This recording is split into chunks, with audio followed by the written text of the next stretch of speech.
Will the culture war ever stop? Unfortunately, I think the answer is no, but it's certainly getting dumber and dumber as time goes by. This was trending on Twitter. Pepe Le Pew. Readers are discussing a New York Times opinion piece that argues that classic cartoon characters such as Pepe Le Pew and Speedy Gonzales popularized negative stereotypes and, quote, normalized rape culture. So, the first one, going back, 2 weeks now, maybe? Was Mr. Potato Head. They renamed Mr. Potato Head to just Potato Head to be more gender inclusive. Then it became, the Dr. Seuss thing blew up, where it was the only thing they talked about on conservative media. There's about 40 Dr. Seuss books, and 6 of them were pulled by Dr. Seuss Enterprises because they said, hey, listen, some of this stuff didn't age well. For example, Dr. Seuss talking about Asians with slanted eyes from places nobody can pronounce and portraying black people as like gorillas or monkeys. So they pulled it, and then conservative media sort of went crazy over that. Now, by the way, one of the things I kept pointing out was that it's interesting. They never gave the specifics on conservative media. They would just say, Dr. Seuss is being canceled. Unbelievable. But they never gave specifics. Because I think when people give specifics, like portraying black people as apes, everybody's like, I kind of see why they did that. And also, to be clear, this had nothing to do with Democratic politicians. This had nothing to do with some sort of movement to get them to stop selling these books. This all was from Dr. Seuss Enterprises, the company. They made the decision. And they said, we don't think this represents Dr. Seuss's legacy, so we're going to get rid of 6 of them. And 6 of the, over 40. I mean, okay, so anyway, I digress. That was the culture war stuff that we were just talking about. So now the new one is Pepe Le Pew and Speedy Gonzales.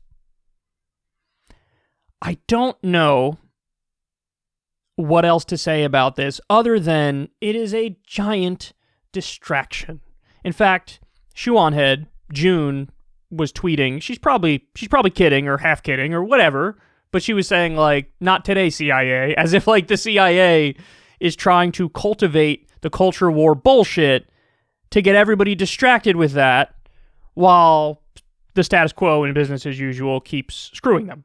And I mean, listen, again, she's kidding, but at the same time, it's that really is the end result, is that people start fighting about the culture war stuff viciously, ferociously, and endlessly, ad infinitum, ad nauseum, and then they do not talk about, nearly as much the other stuff, like the fact that you're not getting a $2,000 check, like the fact that minimum wage failed. It failed because 8 Democrats defected from the party. And so it's weird. There does seem to be a little bit of a pattern here that anytime there's some big ticket letdown, either economically or foreign policy-wise, there's always some culture war bullshit that sort of overtakes it in the media. Isn't it interesting? At the same time, not a single Republican supported a $15 minimum wage. The media was only talking about Dr. Seuss. Conservative media only talked about Dr. Seuss. Now, mind you, that's a policy that in some polls about half of Republicans support, and 67% of the entire country supports a $15 minimum wage. At the same time, that 0 Republicans in Washington, D.C. supported a $15 minimum wage. That was missing from the conversation, and they were only focusing on, the woke left has gone crazy, and they're trying to cancel Dr. Seuss.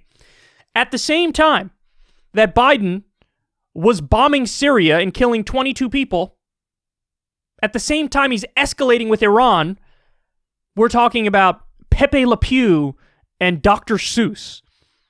I mean, it does seem to be, whether it's intentional or not, I don't know, and frankly, I don't even care. But it does seem to be the case that this culture war bullshit overtakes the important issues that we should be discussing. And the fact of the matter is, there's a lot of agreement and there's a lot of unity on an issue like the $15 minimum wage, on the issue of ending wars, on the issue of the $2,000 checks. There's a lot of unity on that stuff, but we can't actually unify and come together when the country split down culture war lines and we're going to yell at each other about Pepe Le Pew for hours on end every day, or yell at each other over Dr. Seuss for hours on end every day. So listen, I don't know how else to say this, but everybody's got to sort of remove yourself from the culture war bullshit. That doesn't mean you're not allowed to have an opinion on it. Of course you can have an opinion on it. I have an opinion on it. Everybody has an opinion on it. But the fact of the matter is, this has nothing to do with the government. This has nothing to do with public policy.